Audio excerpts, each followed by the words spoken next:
परिचय। बच्चों, आप सभी जानते हैं कि संचलन सभी जीवों की एक महत्वपूर्ण विशेषता है। जंतु एक से दूसरे स्थान पर जा सकते हैं। जब कोई जीव एक स्थान से अन्य स्थान पर जा सकता है तो ये गमन कहलाता है। जब शरीर का केवल एक भाग गति करता है तो ये संचलन कहलाता है। संचलन शरीर के अंदर भी होता है। उदाहरण के लिए हमारा हृदय सदैव धड़कता रहता है। तो आओ इस मॉड्यूल में हम गमन और संचलन के बारे में विस्तार से जानें। उद्देश्य।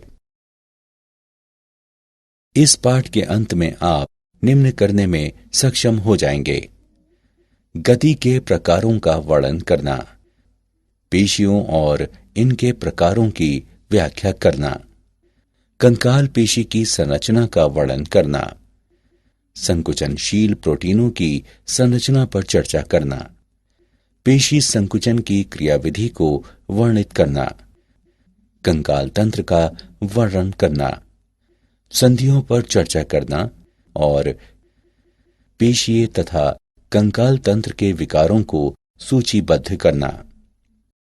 गति के प्रकार। वह गति जिसमें अवस्थिति या स्थान परिवर्तन हो जाता है गमन कहलाती है।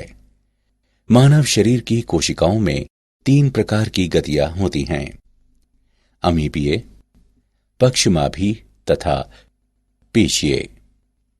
अमीबीय संचलन। अमीबीय गति होने पर कोशिकाएं अनेक जीव द्रव्यी प्रक्षेपण या कुक्कुटपाद कोशिका के आगे की ओर प्रेषित करती हैं। पक्षमाभ संचलन। पक्षमाभ गति उन अंगों में होती है जो पक्षमाभ उपभित्ति से आस्तारित होते हैं। उदाहरण के लिए श्वास नली में पक्षमाभों की समन्वित गति से धूल कण युक्त श्लेष्मा को फेफड़ों से दूर हटाने में सहायता मिलती है। पेशीय संचलन। पेशीय गति मानव शरीर में एक अत्यंत महत्वपूर्ण प्रकार की गति है, जैसे कि जीवा की गति इत्यादि। पेशियों की संकुचनशीलता हमें गमन और अन्य प्रकार की गतियां करने में समर्थ बनाती है। पेशी। पेशियां विशेष प्रकार के ऊतक होते हैं जो मध्य जनस्तर से उत्पन्न होते हैं। पेशीय ऊतकों में उद्दीपन के पश्चात संकुचन की क्षमता पाई जाती है। पेशियों में निम्नलिखित गुण होते हैं: उत्तेजनशीलता, संकुचनशीलता, प्रासार्य तथा प्रत्यास्थता। पेशियां 3 प्रकार की होती हैं: कंकाल, अंतरंग और हृद। पेशियों के प्रकार। कंकाल पेशियां रेखित पेशियां होती हैं जो कंकाल से जुड़ी रहती हैं। ये हमारे शरीर का 50% भार निर्मित करती हैं और ये चलन क्रिया तथा कंकाल को सपोर्ट करने में मदद करती हैं। ये तंत्रिका तंत्र के ऐच्छिक नियंत्रण में कार्य करती हैं, इसलिए ये ऐच्छिक पेशियां भी कहलाती हैं। अंतरंग पेशियां ऐसी पेशियां होती हैं जो हमारी रुधिर वाहिनियों में तथा शरीर के आंतरिक अंगों में स्थित होती हैं। अंतरंग पेशी कोशिकाओं पर धारियां नहीं होती और इसलिए ये चिकनी पेशियां भी कहलाती हैं। ये तंत्रिका तंत्र के ऐच्छिक नियंत्रण में नहीं होती और इसलिए ये अनैच्छिक पेशियां भी कहलाती हैं। हृदय पेशियां हृदय की पेशियां होती हैं। हृदय पेशी कोशिकाएं प्रायः विशाखित होती हैं। ये अनैच्छिक तथा रेखित होती हैं। कंकाल पेशियों की संरचना। पेशी अनेक पेशी तंतुओं से बनी होती है जिन्हें पूलिकाएं कहते हैं, जो परिकोशिका कहलाने वाली एक संयोजी ऊतक परत द्वारा एक दूसरे से पृथक होते हैं। अंतःपेशिका संयोजी ऊतक होता है जो पेशी तंतुओं को एक दूसरे से पृथक करता है। सार्कोलेमा कोशिका भित्ति के तंतु होते हैं जो अंतःपेशिका के नीचे होता है तथा पेशी द्रव्य सार्कोलेमा के नीचे स्थित होता है। प्रत्येक पेशी तंतु में बेलनाकार पेशी तंतुक होते हैं। प्रत्येक पेशी तंतु में सैकड़ों से लेकर हजारों तक की संख्या में पेशी तंतुक होते हैं। ये एक्टिन तथा मायोसिन के बंडल होते हैं और पेशी संकुचन में महत्वपूर्ण भूमिका निभाते हैं। प्रत्येक पेशी तंतुक पर एकांतर क्रम से हल्की और गहरी रंग की पट्टियां होती हैं। हल्की पट्टी में एक्टिन होता है, जिसे आई बैंड कहते हैं, जबकि गहरी पट्टी में मायोसिन होता है, जिसे ए या विषम दैशिक बैंड कहते हैं। एक्टिन तंतु मायोसिन तंतुओं की तुलना में पतले होते हैं, अतः एक्टिन तंतु पतले तंतु जबकि मायोसिन तंतु मोटे तंतु भी कहलाते हैं। पेशी तंतुक अनेक सार्कोमियर इकाइयों से बने होते हैं जो सिरों पर जुड़ी रहती हैं। जेड रेखाएं कहलाने वाली अभिलंबवत प्रोटीन प्लेटें प्रत्येक सार्कोमियर की पार्श्व सीमाएं बनाती हैं।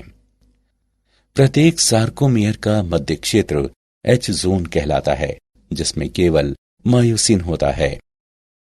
संकुचनशील प्रोटीन की संरचना। एक्टिन एक गोलाकार प्रोटीन जी एक्टिन है जो दोहरे कुंडलित तंतुओं यानी एफ एक्टिन में बहुलीकृत होता है। ट्रोपोमाइसिन तथा ट्रोपोनिन पतले तंतुओं के अन्य निर्माणक हैं। ट्रोपोमाइसिन एक्टिन तंतुओं पर पूरी लंबाई में जाते हैं और मायोसिन के बंध बनाने वाले स्थानों को ढक कर रखते हैं। एक मायोसिन तंतु असंख्य एकल की प्रोटीनों से बना होता है जो मेरोमायोसिन कहलाते हैं। प्रत्येक मेरोमायोसिन के दो भाग होते हैं, भारी मेरोमायोसिन यानी HMM तथा हल्का मेरोमायोसिन यानी LMM।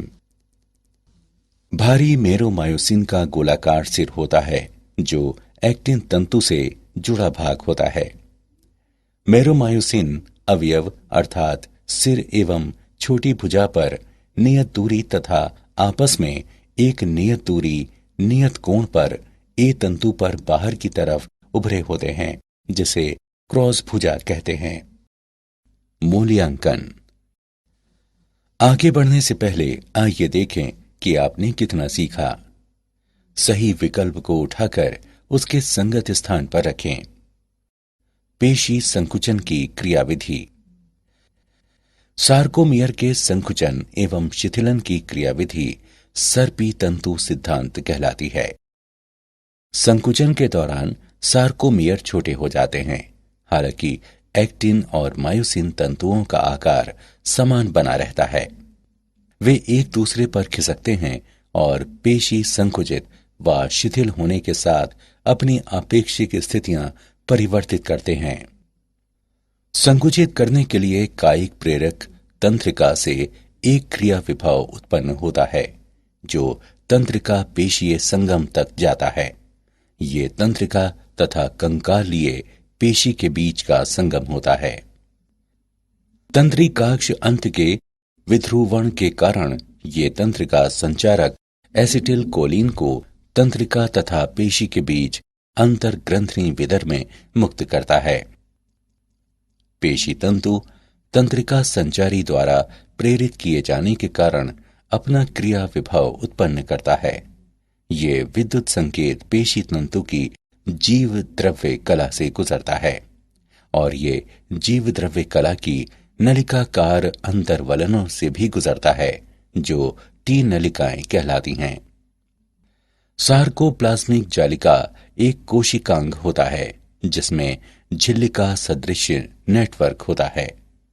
सार्कोप्लाज्मिक जालिका में कैल्शियम आयन संचित होते हैं और तब उन्हें शेष कोशिका द्रव्य से पृथक कर देते हैं। क्रिया विभव के टी नलिकाओं से गुजरने के साथ सार्कोप्लाज्मिक जालिका कोशिका विलय में कैल्शियम मुक्त करती है। कैल्शियम आयन सार्कोमियर के कोशिका द्रव्य में विसरित हो जाते हैं। सार्कोमियर में एक्टिन तंतु मनकों के दो परस्पर गुंथी धागेनुमा संरचनाएं होती हैं। मायोसिन तंतु एक्टिन से मोटे होते हैं और इनके सिरों पर घुड़ी जैसे सिर होते हैं। ट्रोपोनिन तथा ट्रोपोमायोसिन एक्टिन तंतुओं पर रहते हैं, जबकि मायोसिन के सिरे एडीपी के अणुओं और अकार्बनिक फॉस्फेट से बंधे होते हैं। सार्कोप्लाज्मिक जालिका द्वारा कैल्शियम मुक्त किए जाने पर कैल्शियम आयन ट्रोपोनिन के अणुओं से बंध जाते हैं। बंध जाने के बाद ट्रोपोनिन अपनी स्थिति में वापस आते हैं और ट्रोपोमायोसिन अणुओं को खींचते हैं। जब ट्रोपोमायोसिन गति करता है तो एक्टिन तंतु की प्रत्येक एक्टिन उपिकाई पर मायोसिन आबंधन स्थल खुल जाते हैं। जब मायोसिन सिरा एक्टिन से जुड़ता है तो क्रॉस से कंकाल तंत्र। कंकाल तंत्र जंतु के शरीर के लिए ढांचा है और ये अस्थियों एवं उपास्थियों का बना होता है। मनुष्य में 206 अस्थियां और कुछ उपास्थियां होती हैं। कंकाल तंत्र को अक्षीय कंकाल और उपांगीय कंकाल में वर्गीकृत किया गया है। अक्षीय कंकाल, इसमें करोटी, मेरुदंड, उरोस्थि और पसलियां शामिल हैं। करोटी में 22 अस्थियां होती हैं तथा मनुष्य करोटी में अस्थियों के 2 समुच्चय होते हैं, कपालीय और आननी। कपालीय अस्थियां मस्तिष्क के लिए कठोर रक्षक आवरण बनाती हैं। कपाल में 8 चपटी अस्थियां होती हैं, एक एथमोइड अस्थि, एक ऑक्सीपिटल अस्थि, 2 पैराइटल अस्थियां, एक स्फीनॉइड अस्थि और 2 टेम्पोरल अस्थियां। आननी भाग में 14 अस्थियां होती हैं, 2 निम्न नासा शंखिका, 2 लैक्रिमल अस्थियां, एक मैंडिबल, 2 मैक्सिला, 2 नासा अस्थियां, 2 पैलेटाइन अस्थियां, एक वोमर और 2 जाइगोमेटिक अस्थियां। हाइआइड अस्थि मुख गुहा के नीचे स्थित होती है। निचले जबड़े की अस्थि, जो मैंडिबल कहलाती है, करोटी की एकमात्र चलायमान अस्थि है और केवल यही अस्थि करोटी की अन्य अस्थियों से सीधे जुड़ी नहीं होती है। कर्ण में 3 छोटी अस्थियां होती हैं, मैलियस, इनकस एवं स्टेपीज, जो सामूहिक रूप से कर्ण अस्थिकाएं कहलाती हैं। कशेरुक दंड या रीढ़ शरीर के पीछे स्थित होती है और छाती या वक्ष की अस्थियों को जोड़ती है। यह कंकाल का मध्य भाग बनाती है। ये मेरुरज्जु की सुरक्षा करती है और करोटी को सहारा प्रदान करती है। कशेरुक दंड को 5 क्षेत्रों, 7 ग्रीवा, 12 वक्षीय, 5 कटी, संयोजित त्रिक और संयोजित अनुत्रिक में विभाजित किया गया है। पहली कशेरुक एटलस है। पसलियां चपटी, संकरी अस्थियां और पसलियों की 12 जोड़ियां होती हैं। पहली 7 जोड़ी पसलियां, इनको वास्तविक पसलियां कहते हैं क्योंकि ये सीधे उरोस्थि से जुड़ी होती हैं। पसलियों का मुख्य कार्य फेफड़ों व हृदय की सुरक्षा करना है। पसलियों की 8वीं, 9वीं और 10वीं जोड़ियां कचाव उपास्थि की उपांगीय कंकाल। उपांगीय कंकाल मेखला और पादों के कंकाल का बना होता है। उच्च पाद अंश यानी स्कंध मेखला से जुड़े होते हैं और निम्न पाद श्रोणी यानी कूल्हा मेखला से जुड़े होते हैं। अंश मेखला में 2 अस्थियां होती हैं, जत्रुक क्लेविकल भी कहलाती हैं और एक चपटी त्रिभुजाकार अस्थि स्कैपुला कहलाती है। अग्रपाद की अस्थियां हैं ह्यूमेरस, रेडियस और अल्ना। काप्रल्स यानी 8 अस्थियां, मेटाकाप्रल्स यानी 5 अस्थियां और फेलेंजेज यानी 14 अस्थियां। श्रोणी मेखला में 2 बड़ी श्रोणी अस्थियां होती हैं जो कॉक्सल अस्थियां कहलाती हैं। प्रत्येक श्रोणी अस्थि 3 अस्थियों के संलयन से बनी होती है, इलियम, इस्चियम और प्यूबिस। इन तीनों में इलियम सबसे बड़ी होती है और श्रोणि अस्थि का ऊपरी भाग बनाती है। पश्चपाद की अस्थियां फीमर सबसे बड़ी अस्थि, टिबिया और फिबुला, टॉर्सल यानी 7 अस्थियां, मेटाटार्सल 5 अस्थियां और फेलेंजेज 14 अस्थियां हैं। संधियां। एक संधि वहां बनती है जहां 2 या अधिक अस्थियां पास पास होती हैं और उपास्थि द्वारा जुड़ी होती हैं। ये संधियां उच्चारण स्थान भी कहलाती हैं। संधियों का वर्गीकरण। रेशीय संधि, उपास्थि युक्त संधि और साइनोवियल संधि। रेशीय संधि, ये संधियां अस्थियों को जोड़ती हैं और किसी प्रकार की गति नहीं होने देती। रेशीय संधि दांतों को गर्तिकाओं में स्थित रखती हैं और ये करोटी में भी पाई जाती हैं। उपास्थि युक्त संधि, उपास्थि अस्थियों के बीच रिक्त स्थान को भरता है, इसलिए केवल सीमित गति होने देती हैं। ये संधियां पसलियों में पाई जाती हैं। साइनोवियल संधि, इस संधि में निकटवर्ती अस्थियां एक गुहा द्वारा पृथक होती हैं। अस्थियों के संधि युक्त सिरे उपास्थि की गद्देदार परत से आच्छादित होते हैं और ये संधियां स्नायुओं द्वारा स्थिर होती हैं। साइनोवियल संधियां गति के लिए बनी होती हैं।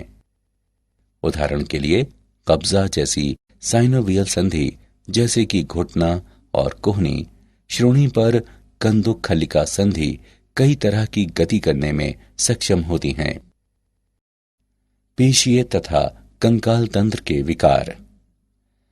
माइस्थेनिया ग्रेविस, ये एक स्वप्रतिरक्षा विकार है जिससे पेशियां कमजोर हो जाती हैं। पेशीय दुष्पोषण, ये आनुवंशिक रोगों का समूह है जिसके कारण पेशी तंतु क्षतिग्रस्त होने की संभावना रहती है। अपतानिका, ये असामान्य दशा है जिसमें गलत कैल्शियम उपापचय के कारण पेशियों में दर्दनाक ऐंठन होती है।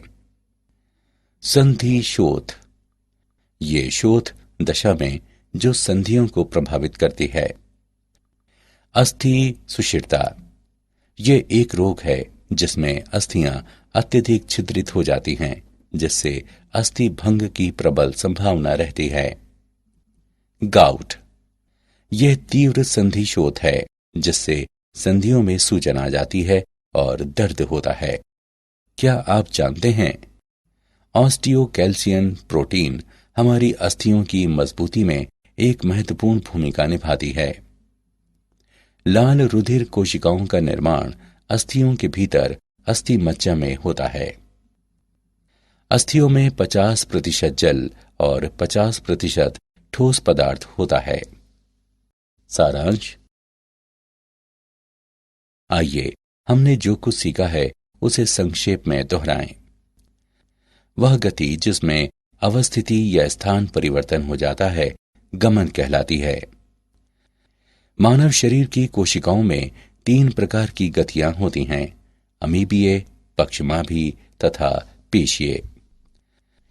पेशियां 3 प्रकार की होती हैं, कंकाल, अंतरंग और हृत। पेशी तंतु में पेशी तंतुक कहलाने वाले बेलनाकार अंगक होते हैं। ये एक्टिन तथा मायोसिन के बंडल होते हैं और पेशी संकुचन में महत्वपूर्ण भूमिका निभाते हैं।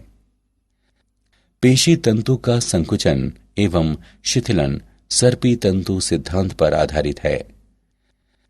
मनुष्य में 206 अस्थियां और कुछ उपास्थियां होती हैं। कंकाल तंत्र को अक्षीय कंकाल और उपांगीय कंकाल में वर्गीकृत किया गया है। अक्षीय कंकाल में करोटी, मेरुदंड, उरोस्थि और पसलियां शामिल हैं। उपांगीय कंकाल मेखला और पादों के कंकाल का बना होता है। संधियों को रेशीय संधि, उपास्थि युक्त संधि और साइनोवियल संधि के रूप में वर्गीकृत किया जा सकता है।